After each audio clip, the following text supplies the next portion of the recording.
नमस्कार दोस्तों, मैं हूं सर्वेश यादव। जैसा कि मैंने अपनी पिछली वीडियो में राज्य व्यवस्था की श्रृंखला में भारत के नियंत्रक महालेखा परीक्षक का पूर्ण चर्चा किया है दोस्तों कि अनुच्छेद 148 से लेकर 151 तक controller and auditor general of India का पूरा उल्लेख दिया गया है। उसी के आधार पर मैं आज वो पूरी लिस्ट ले आया हूं जो प्रारंभ से लेकर अब तक के भारत के नियंत्रक महालेखा परीक्षक रह चुके हैं दोस्तों। उन्हीं का विवरण है list of controller and auditor general of India. तो आपको बता दूं, प्रारंभ से लेके अभी तक कुल 13 नियंत्रक महालेखा परीक्षक हुए हैं भारत में, और उन्हीं का सूची मैं डिस्क्राइब करूंगा और उनके कार्यकाल के बारे में बताऊंगा कि कब से कब तक उनका कार्यकाल वर्णित है दोस्तों। तो आइए देखते हैं। जो पहला है, यहाँ पे आप लिख लीजिए कैग, यहाँ पे लिख लीजिए दोस्तों कार्यकाल। भारत के प्रथम नियंत्रक महालेखा परीक्षक के रूप में हम वी नरहरि राव को जानते हैं। वी नरहरि राव। और दोस्तों इनका जो कार्यकाल रहा है वह 1948 से लेकर 1954 तक था। वर्ष 1948 से 1954 तक इन्होंने नियंत्रक व महालेखा परीक्षक का कर्तव्यों का निर्वहन किया है दोस्तों। तो पहले जो प्रथम कैग जो थे, यानी कि प्रथम controller and auditor general of India के रूप में हम किसे जानते हैं? वी नरहरि राव को जानते हैं।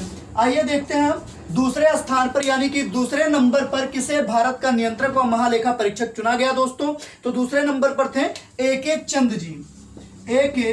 चंद को द्वितीय बार, यानी कि दूसरे नंबर पर controller and auditor general of India चयनित किया गया। और इनका जो कार्यकाल था दोस्तों 1954 से लेके 1960 तक था। चीजों को नोट करते हुए चलिए दोस्तों, क्योंकि ये पूरी लिस्ट को अवेलेबल नहीं कराएगा, ठीक है। तो नोट करते हुए चलिए। तीसरे नंबर पे जिसे भारत का नियंत्रक व महालेखा परीक्षक चुना गया दोस्तों, वो थे ए.के. राव। ए.के. राव जी को तीसरे नंबर पर भारत का नियंत्रक व महालेखा परीक्षक चुना गया, जिनका कार्यकाल 1960 से लेके 1966 तक विद्यमान था। यानी कि इनका जो कार्यकाल था 1960 से लेके 1966 तक था। आइए देखते हैं चौथे नंबर पे किसे भारत का नियंत्रक व महालेखा परीक्षक चुना गया दोस्तों। तो एम रंगनाथन जी को, एम रंगनाथन जी को चौथे नंबर पर controller and auditor general of India के पद पर सृजित किया गया। और इनका जो कार्यकाल था दोस्तों वह 1966 से लेके 1972 तक था। आपको यह तो पता ही होगा कि भारत के नियंत्रक व महालेखा परीक्षक का कार्यकाल कितने वर्षों का होता है? 6 वर्षों का होता है, या फिर वह 65 वर्ष की आयु पूर्ण कर ले। तो इन दोनों में से जो भी कार्यकाल उसका पहले पूर्ण होगा उसी के समय तक उसका कार्यकाल निर्धारित होता है दोस्तों। आइए हम देखते हैं पांचवें नंबर पर किसे चुना गया दोस्तों। तो ए बख्शी जी को पांचवें नंबर पर भारत का नियंत्रक व महालेखा परीक्षक चुना गया था दोस्तों। अब आप बताइए कि ए बख्शी जी का कार्यकाल क्या होगा दोस्तों।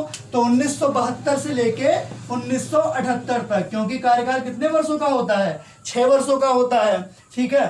फिर देखते हैं छठवें नंबर पर किसको चुना गया। तो ज्ञान प्रकाश जी को छठवें नंबर पर भारत का नियंत्रक व महालेखा परीक्षक चुना गया दोस्तों। इनका कार्यकाल क्या होगा? इनका कार्यकाल होगा 1978 से लेके 1984 तक। क्लियर है ना चीजें? 6 वर्ष की गैपिंग होनी चाहिए दोस्तों, लेकिन बीच बीच में कुछ कुछ लोगों का 65 वर्ष पहले ही पूर्ण हो गया, इसीलिए उन्हें पहले ही सेवानिवृत्त किया गया। सातवें नंबर की तरफ बढ़ते हैं दोस्तों। तो टी.एन. चतुर्वेदी जी को 7वें नंबर पर भारत का नियंत्रक महालेखा परीक्षक चुना गया। टी.एन. चतुर्वेदी। और इनका जो कार्यकाल रहा दोस्तों वह 1984 से लेके 1990 तक था।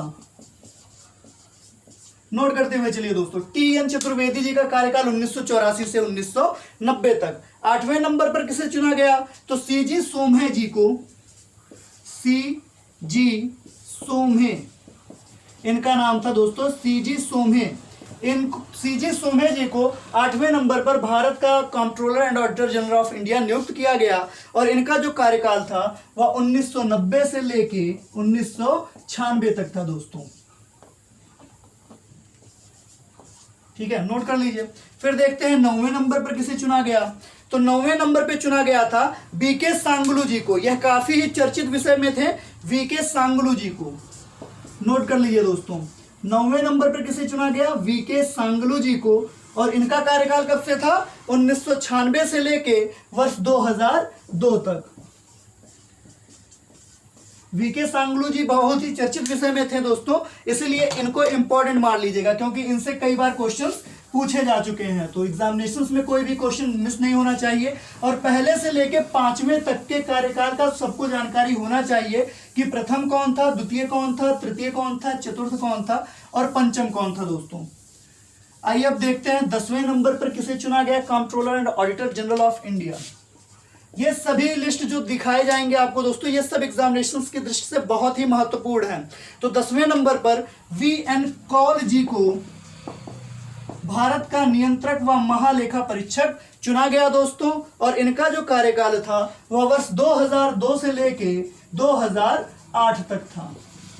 ठीक है, आइए देखते हैं 11वें नंबर पर। तो 11वें नंबर पर विनोद राय जी थे और यह सभी को याद रहेंगे क्योंकि अभी जल्द ही इनका मामला प्रकाशित था। विनोद राय यह पहले ऐसे नियंत्रक व महालेखा परीक्षक हुए जिनका जो कार्यकाल था दोस्तों 5 वर्षों का था, क्योंकि इनका 65 वर्ष का आयु पहले ही कंप्लीट हो गया था और इनका कार्यकाल 2008 से लेकर 2013 तक था दोस्तों। आइए देख लेते हैं 12वें नियंत्रक व महालेखा परीक्षक कौन है। तो शशिकांत शर्मा जी। शशिकांत शर्मा जी को 12वें controller and auditor general of India नियुक्त किया गया।